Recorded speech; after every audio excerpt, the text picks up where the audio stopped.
Okay, well, thank you all for coming. And you're here today. I am producer and everything in between. I'm involved with artist Evewright, who has created this magnificent installation called Tilbury Bridge, Walkway of Memories.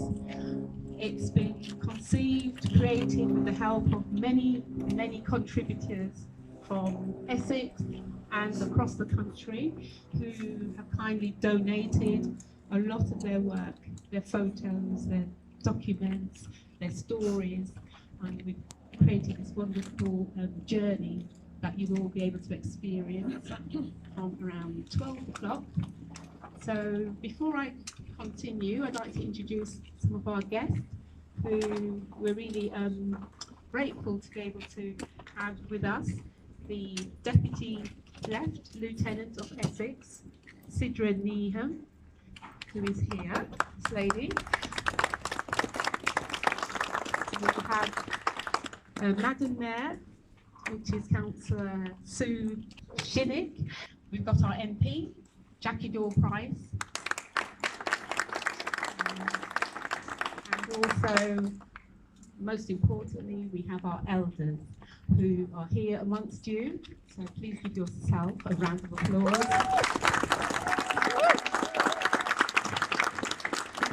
So a little bit later, we'll just have three of our elders give a little taste of what it is to have been involved in the project. So we have Norma Griffiths in the front row. We have Carol Sidney. And we have Carlton Darrell, MBE. First black headmaster in Essex. Yeah? Okay, let me just give you a brief rundown of the programme. So we're going to have speeches from some of our guests, and then we'll have the artist Evewright give you a short presentation about the artwork and what you're about to see. Then we'll have a performance from our artist, a poet, Nairobi Thompson, and then we'll have a chance to hear some of the elders, and then there'll be a little ceremony at the end. And then after that, we'll have people go into the bridge in 30 groups of 30, and then you'll be able to see the artwork. That's the plan. And then there'll be some refreshments. A few light snacks that you can have while we do the performances and the speeches. Okay, so before I introduce the artist to you, I'd like to ask the Deputy Lieutenant of Essex and say a few words to us today.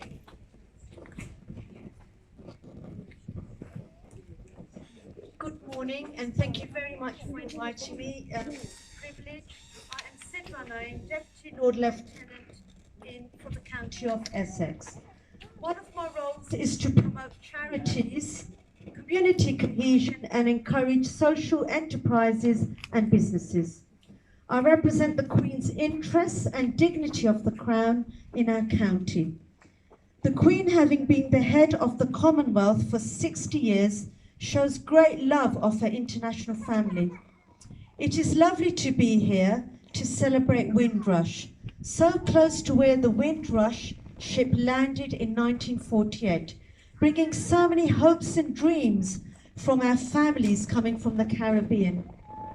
Their journey was not an easy one, and some struggles continue for some today. Windrush represents all Commonwealth citizens, and it is good to see some of the descendants of the original generation here today. The Tilbury Bridge Walkway will give us so many memories of them today. Together we are an international family. Lockdown may have curtailed the planned party numbers our hosts organised, but it will not dampen our determination to have a great morning. Thanks to the team here at the exhibition for hosting us, and I look forward to some great entertainment and good company. Thank you.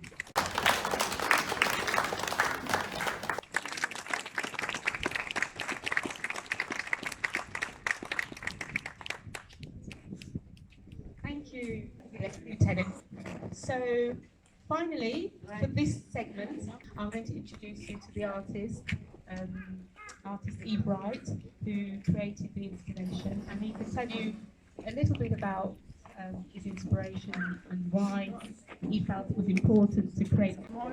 Good morning. Good morning. Hi. I just want to say thank you for coming out today. Quite a trying year, and we lost two elders last year. In fact, we lost Clarice Agatha Reid on the 10th April 2020, and we lost John Sidney, another elder, who were both featured on the bridge. And the bridge is actually dedicated to them. So I just want to say, just give a clap to those guys, because you know.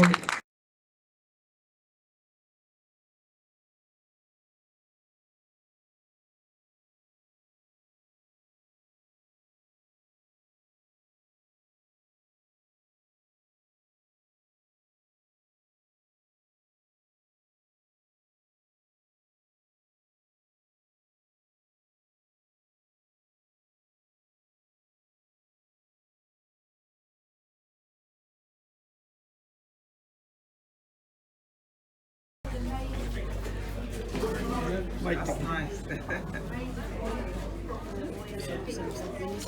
Okay. Oh, I see. Oh, that's all.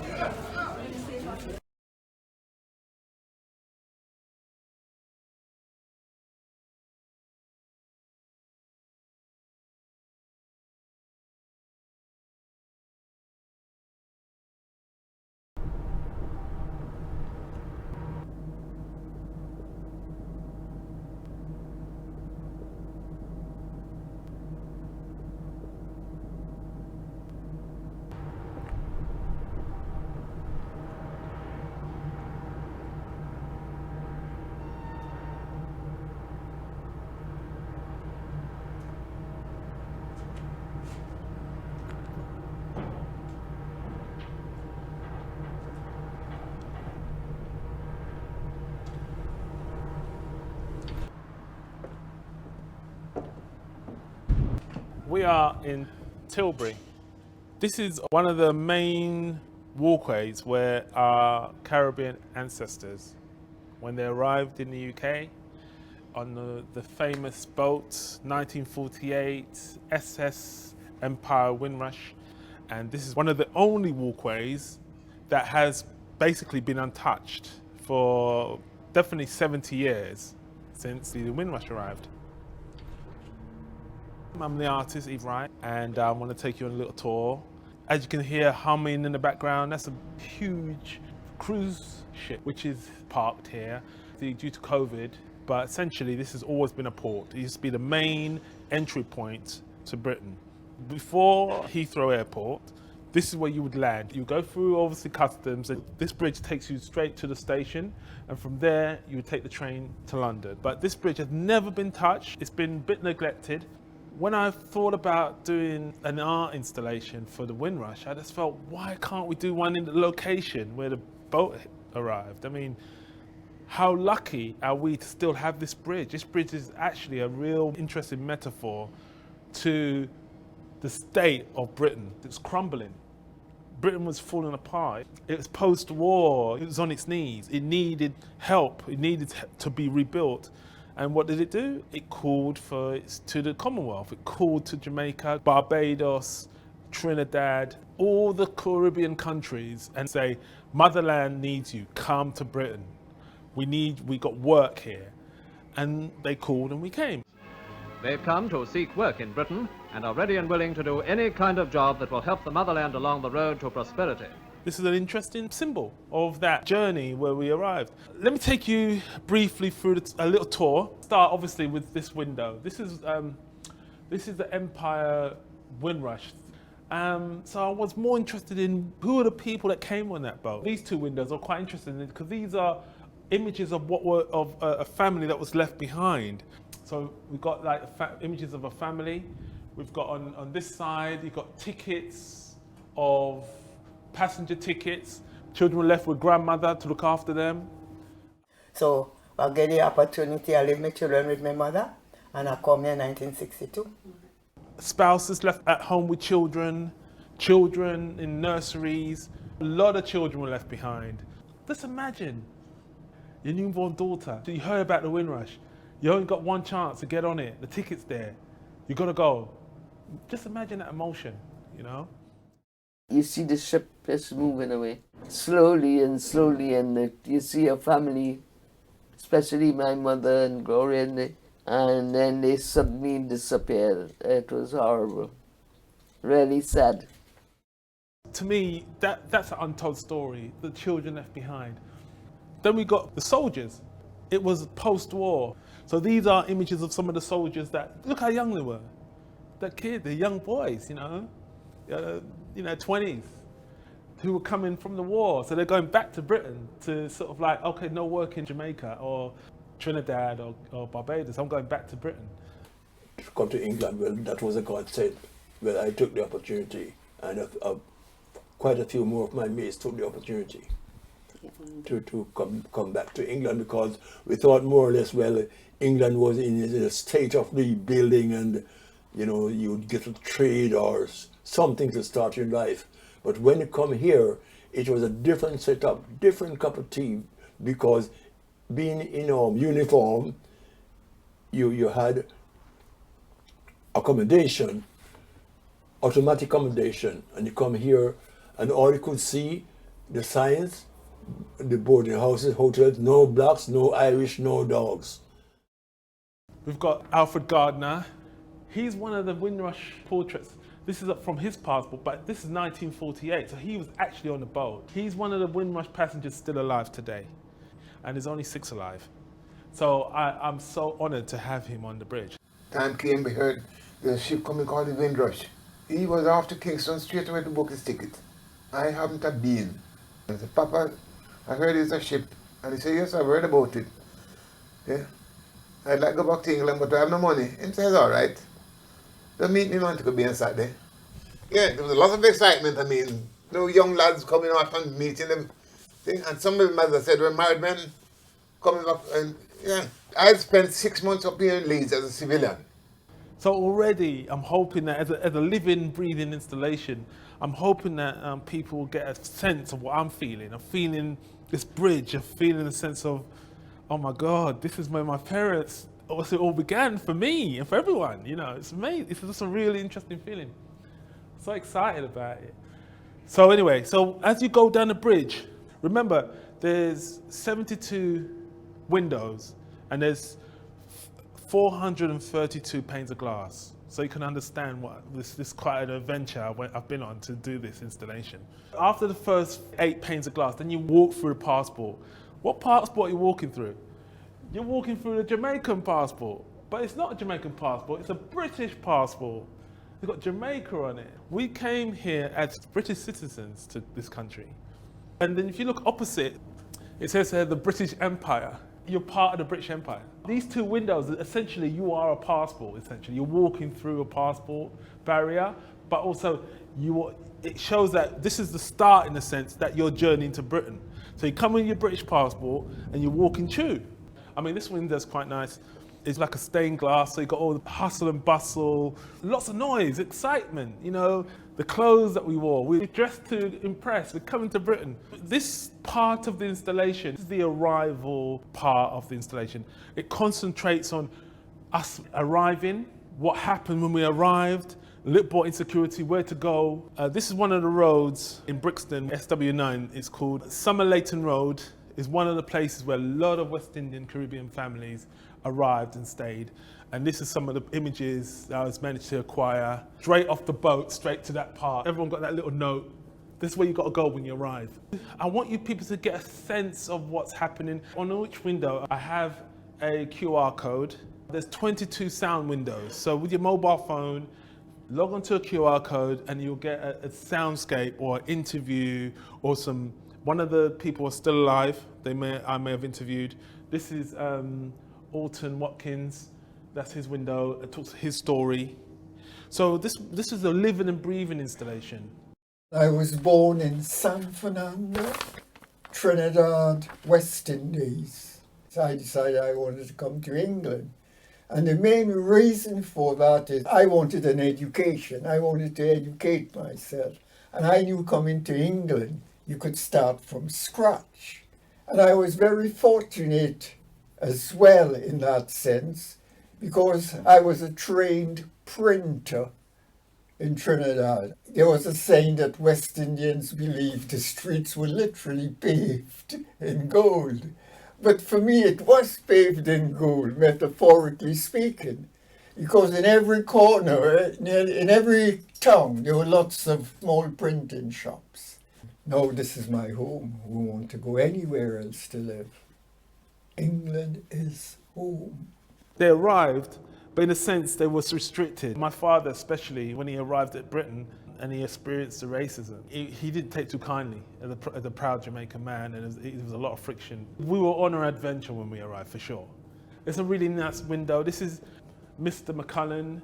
He was really interested because he was a tailor, and this was his handbook where he learned his craft, the Mitchell system, men's designing. This is him here. So this gives you an idea of how we came and dressed. The men especially, because a lot of men came on the Windrush, more men than women. Very up to date, fashionable. So I love that window. It gives an idea how kind of pristine we were. One thing we shouldn't forget is the Asian Jamaicans. This is an interesting story.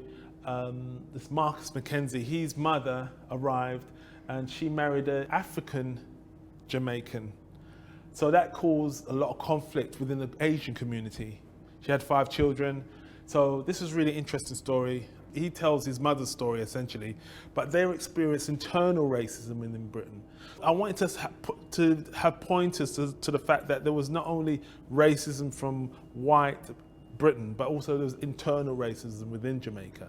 So I felt this was quite an interesting window to have, because this chap here, he's one of the, you see, if you look at the old footage, that came off the Pathé film, it was an Asian. I wanted to put that in the installation and give it an important window so people can actually look at those stories as well, not just about Jamaica versus white. It was also Jamaican-Indian conflict also. And there is still there to this day, you know, light skin, dark skin. There's always that connection, there's always that kind of tension within the black community. We're coming to the halfway point of the bridge. Okay, you know, our arrival was really important, but what happened when we crossed over, that point of crossover? And I thought about it, and I thought, well, actually, things started to happen. You know, we all know, you know, then the reaction of the black community coming to Britain in mass.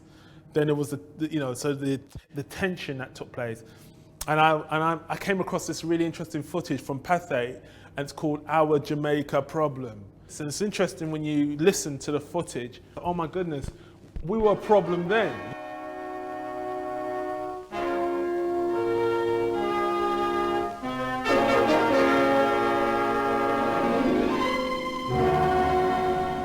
In 1954, about 10,000 West Indians came to Britain.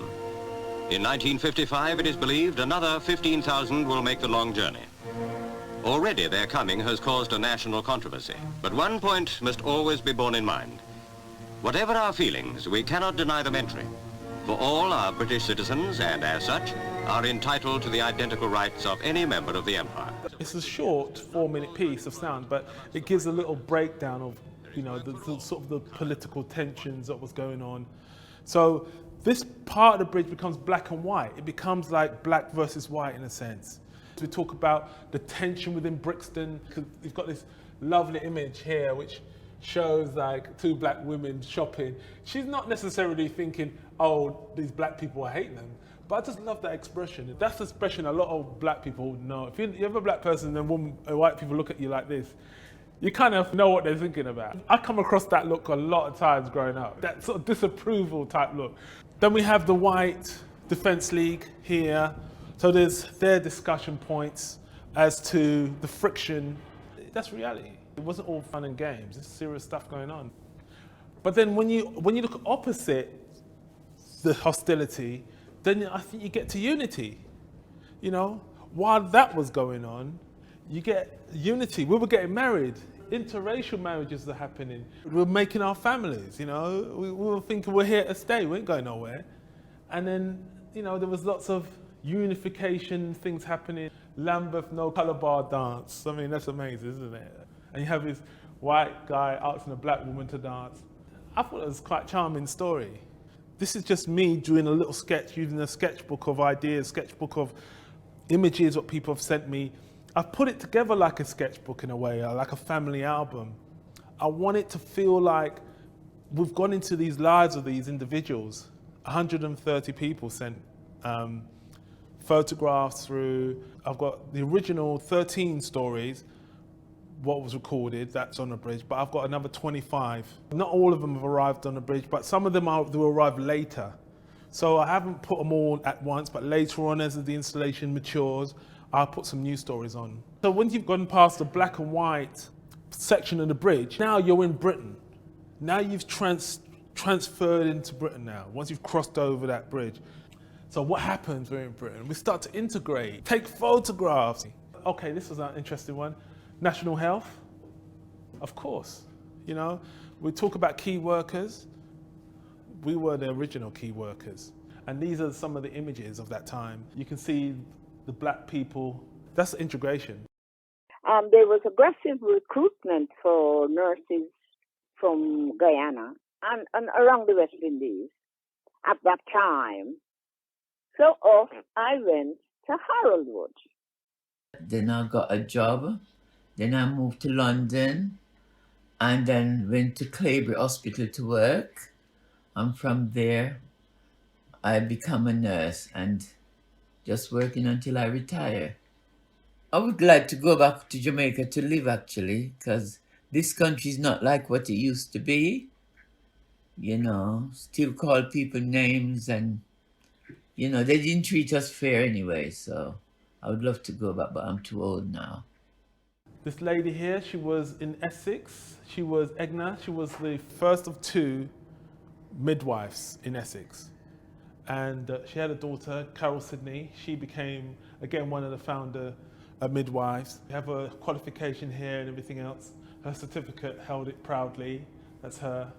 What a beautiful image, yeah? It was sort of a novelty. And I think the fact that my mum was the local midwife, she was sort of the first black midwife in the area. And Stifford Clay's estate was a young estate, and there was loads of mum having babies. So they all get to know her. I can't say there was any sort of animosity, no. We were lucky there. And I think it's to do with who she was, because she was actually going in to help. This was family celebration window, weddings again, christenings. This is my friend Alex Hooper, and this is mother and father. People sent me images, friends sent me images. Anybody sent me anything, I tried to put it on a bridge. So the bridge is like a memorial to give thank you to the contributors. These images are a celebration. You have the white woman among the black folk, you know, with a beehive, you know. When a white person entered my household, it was like, you know, everyone held their breath. It's like, what? Who's that white person in the house, you know? It was really kind of a big event for that to happen in our household. We get into the woman window opposite the male window. So on this side, you have some of the fashion. So this is highlighting some of these, the fashionable clothes and the style and music and lifestyle we brought with us. Some of these beautiful sort of images here, you know. Echoed with the men's side, integration, bus drivers. What I've tried to do is, as you walk up the bridge, you get a sense of time. This bridge is such a gift because it gives you that. You're allowed to, once you travel across, every time you take a step, you're taking a step in the footprint of an ancestor, someone who took that step. That was what's important for me. I wanted you to feel when you're walking down the bridge, to get that sense of time. You're here because someone came before you. This window is dedicated to the author Andrea Levy, who died in 2019. So this is a memorial to her and her parents. This is her mother and father. In fact, her father came on the Windrush, and here's her story here. And this story is really interesting because she's actually interviewing her mother and father, so you get to hear how they respond. I went in and I said, where is this The place you're living? She said, yes. I said, What was it? 1 room, a little bigger than this kitchen. And it had a gas ring for heating and cooking at the same time, a basin in the corner that was cracked. The carpet was threadbare. I said, is this place where you live in? He said, yes, there was a war. There's nothing better here. It's the best I could get. If my parents didn't make this journey, I don't think I wouldn't be here on this bridge.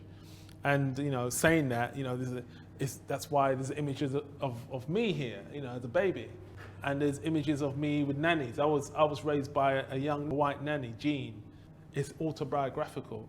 This bridge is about me as an artist. It's a self-portrait. Births and deaths, christenings, weddings. It's a family album. It's quite intimate. But now it's a public family album. It's for everyone to come in and experience with your mobile, bring your mobile with you. Take a story when you arrive, walk a journey, listen. It's a listening bridge. It's about listening to the stories.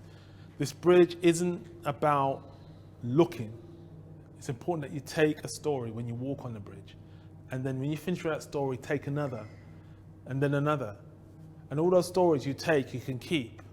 They're for you to keep, share. I lost my mother this year, and this is her window as a memorial to her. And this is her story. Clarice Agatha Reed, but she's Clarice Wright because she was married to my father at the time. She had a hard marriage, and I came out of that hard marriage.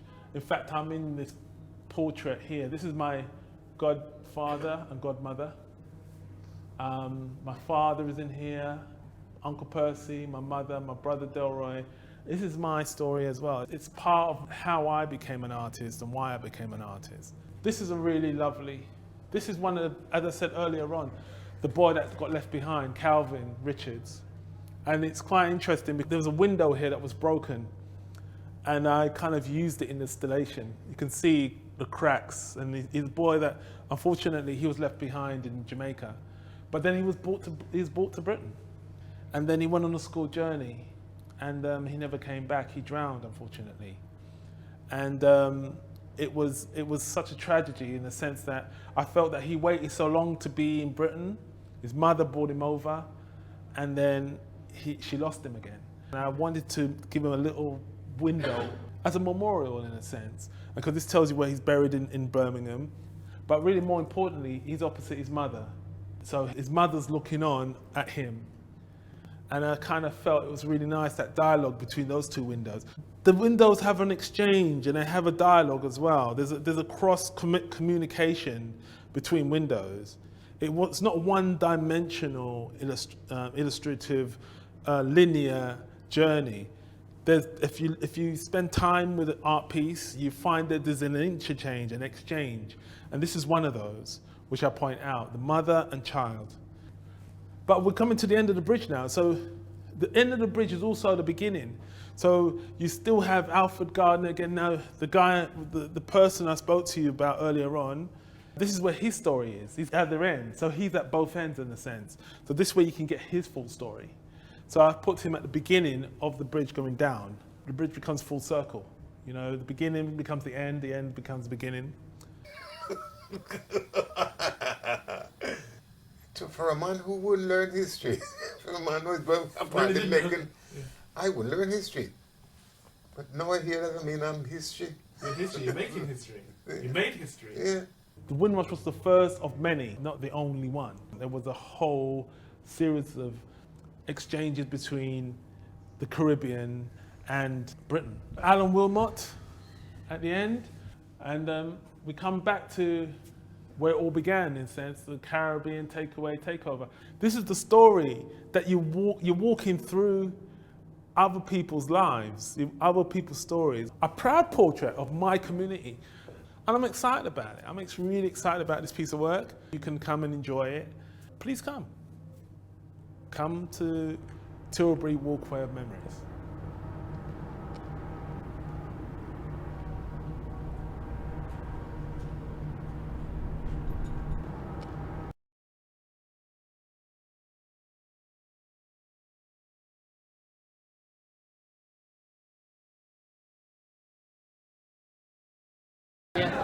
So they should give been us sitting here for a year. They should give us free. Yeah. Free. We're just pleased that we can also bring this lot of celebration this time around together.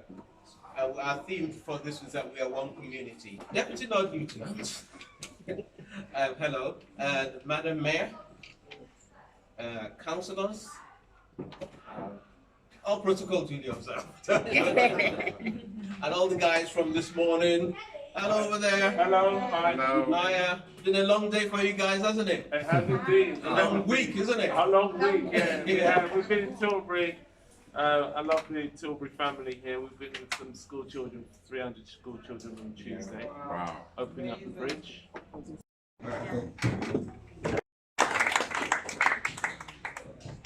Good evening. I am Sidra Naeem, Deputy Lord Lieutenant for the County of Essex.